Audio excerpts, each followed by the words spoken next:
ప్రజా తెలంగాణ న్యూస్ కి స్వాగతం. నేను మీ యాంకర్ శ్రావ్య. ప్రజాస్వామ్యంపై అధికారుల ఆటలు, ఓటర్ లిస్టుల గందరగోళంతో ఎన్నికల వ్యవస్థకే మచ్చ. ఫిర్యాదులను చెత్తబుట్టలో పడేసిన గజ్వేల్ మున్సిపల్ అధికారులు. సిద్దిపేట జిల్లా గజ్వేల్ ప్రజ్ఞాపూర్ మున్సిపాలిటీలో ఎన్నికల ప్రక్రియను అపహాస్యం చేసే రీతిలో అధికారులు తయారు చేసిన ఓటర్ లిస్టులు తీవ్ర వివాదాస్పదంగా మారాయి. ఒకే ఇంటిలో నివసించే కుటుంబ సభ్యుల ఓట్లను వేర్వేరు వార్డులకు చీల్చి భార్యాభర్తలు, పిల్లలను విడదీసి నమోదు చేయడం ద్వారా ప్రజాస్వామ్యపు మౌలిక హక్కులకే గజ్వేల్ మున్సిపల్ అధికారులు ముప్పు తెచ్చారని బీజేపీ గజ్వేల్ పట్టణ అధ్యక్షుడు దేవులపల్లి మనోహర్ యాదవ్, మాజీ municipal chairman Gadipalli Bhaskar, BJP నాయకులు, టెలికాం బోర్డు మెంబర్ కమ్మల శ్రీనివాసులు మాట్లాడుతూ తీవ్ర స్థాయిలో విమర్శించారు.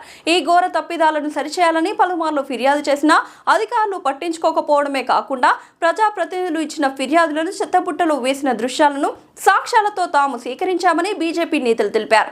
ఇది కేవలం నిర్లక్ష్యం కాదని, ఎన్నికల వ్యవస్థను దెబ్బతీసే నిరంకుశ ధోరణికి నిదర్శనమని వారు మండిపడ్డారు. గజ్వేల్ ప్రజలు ఈ అన్యాయాన్ని సహించబోరని బీజేపీ నాయకత్వం హెచ్చరించింది.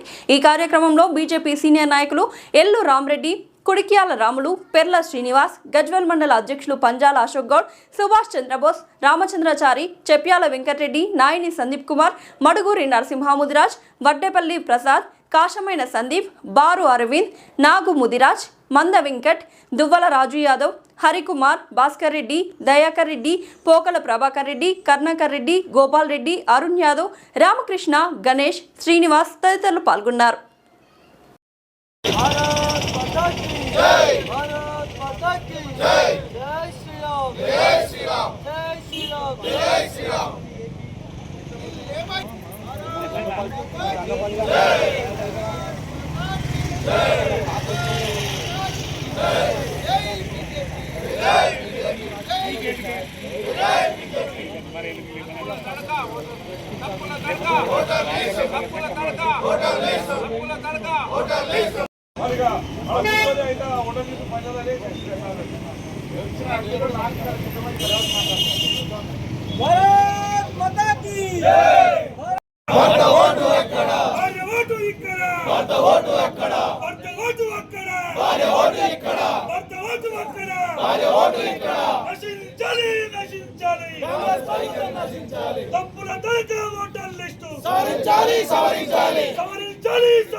ఎన్నికల జాబితా ఒకసారి పరిశీలించినట్టయితే గజ్వేల్ ప్రజలందరూ కూడా గందరగోళ పరిస్థితి ఏర్పడ్డది. ఎందుకంటే గతంలో 2014 మున్సిపల్ గా ఏర్పడినప్పుడు 20 వార్డులు ఉన్న గజ్వేల్లో ఈరోజు 46,000 ఓటర్లను చేర్చి అదే 20 వార్డులకు కుదింప చేసిన సంగతి కూడా ప్రజలు గ్రహించారు.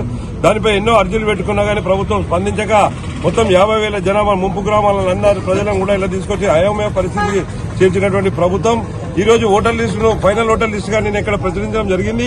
అందులో ఎన్నో తప్పులు దరఖాగా ఉన్నాయి. మేము బీజేపీ పార్టీ నుంచి ఇంచుమించుగా ఒక 200-300 అర్జీలను కూడా గతంలో మొన్నటి నుంచి ఇవ్వడం జరిగింది, లాస్ట్ డేట్ వరకు కూడా.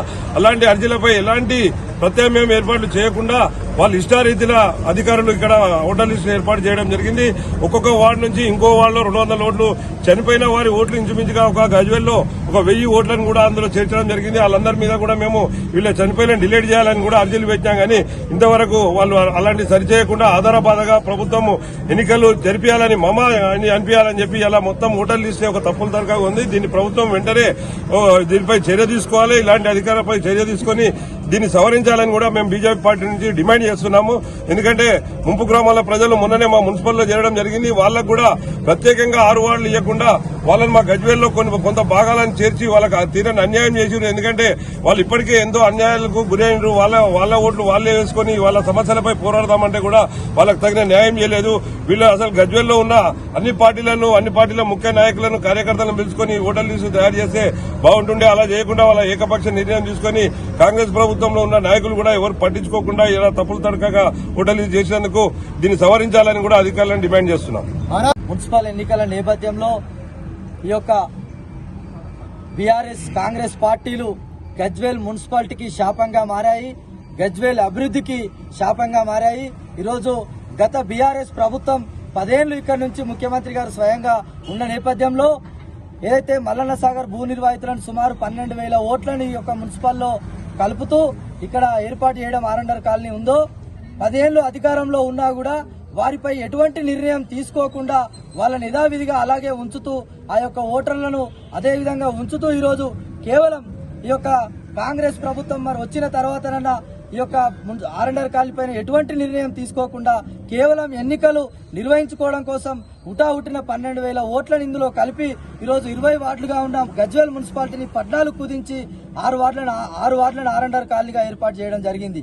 కానీ సరే ఏర్పాటు చేసిరు సరే, కానీ ఏ విధంగా ఒక వార్డులో ఉన్న ఓటర్లను ఇంకో వార్డులో ఓటర్లుగా మార్చడం, ఒక వార్డులో నివాసం ఉంటున్న ఇల్లు ఒక వార్డులో ఉంటే ఎగ్జాంపుల్ 13వ వార్డులో ఇల్లు ఉంటే వాళ్ళ ఓట్లు 20వ వార్డులో ఉండడం, 20వ వార్డులో ఇల్లు ఉంటే వాళ్ళ 6వ వార్డులో ఓటర్లుగా ఉండడం వల్ల అభివృద్ధికి వార్డు కుంటుపడుతుంది. అదేవిధంగా ప్రజలు మా యొక్క కాలనీ సమస్యలే గాని ప్రజా సమస్యలే గాని కౌన్సిలర్ కు విన్నవించుకోవడానికి ఆస్కారం లేకుండా ఈ యొక్క ఓటర్ లిస్టులు ఈ యొక్క మున్సిపల్ ఏర్పరచడం జరిగింది. దాన్ని మేము పూర్తిగా వ్యతిరేకిస్తా ఉన్నాం. పూర్తిగా ఎక్కడ భార్యాభర్తలు కూడా ఒక వార్డులో లేని పరిస్థితి, ఒక కుటుంబంలో 6 ఓట్లు ఉంటే ఒక 3 ఓట్లు ఒక దగ్గర, ఒక 3 ఓట్ల దగ్గర ఉన్న ఏర్పరిచిన సందర్భం ఈరోజు ఓటర్ లిస్టులు నిన్న ప్రచురించినటువంటి ఓటర్ లిస్టులో కనబడతా ఉంది. వెంటనే దీనిపైన చర్యలు తీసుకోవాలని చెప్పి జిల్లా కలెక్టర్ కు మున్సిపల్ కమిషనర్ గారికి మేము తెలియజేస్తా ఉన్నాం. ఏ వార్డులో నివాసం ఉంటే ఆ వార్డులో ఓటు ఉండాలని చెప్పి తెలియజేస్తా ఉన్నాం. అదేవిధంగా ఈ యొక్క కాంగ్రెస్ ప్రభుత్వం గజ్వేల్ ని పూర్తిగా నిర్లక్ష్యం చేస్తూ ఎటువంటి అభివృద్ధికి నిర్ణయం తీసుకోకుండా ఈ యొక్క కేవలం ఎన్నికలు నిర్వహించుకునే ఓటర్లుగా మాత్రమే ఈ యొక్క ప్రజలను చూడడం అనేది మేము దీన్ని వ్యతిరేకిస్తా ఉన్నాం. ప్రజల ఓటు హక్కును నిర్వీర్యం చేస్తా ఉంది కాంగ్రెస్ ప్రభుత్వం అని చెప్పి మేము తెలియజేస్తా ఉన్నాం. మున్సిపల్ ఆఫీస్ ముందు చిన్న నిరసన కార్యక్రమం చేయడం జరిగింది. యాక్చువల్గా మాకు నిన్న 10:30-11 గంటల ప్రాంతంలో కొత్త లిస్ట్ అని ఇచ్చారు.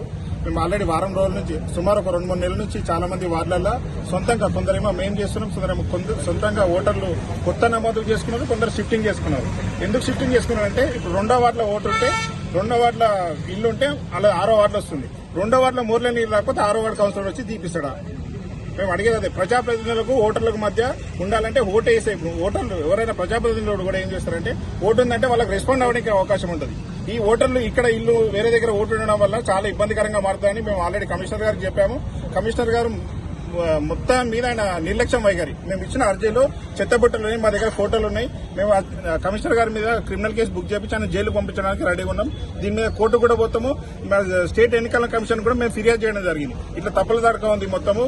వాటిలో ఇక్కడ ఓట్లు ఎక్కువ ఉన్నాయి, వేరే దగ్గర తక్కువ నేను నిర్లక్ష్యం సమాధానం చెప్తున్నాను మేడం అని చెప్పేసి మేము రాని స్టేట్ ఎన్నికల కమిషన్ ఐఏఎస్ మేడం గారు కూడా కంప్లీట్ చేసినాం.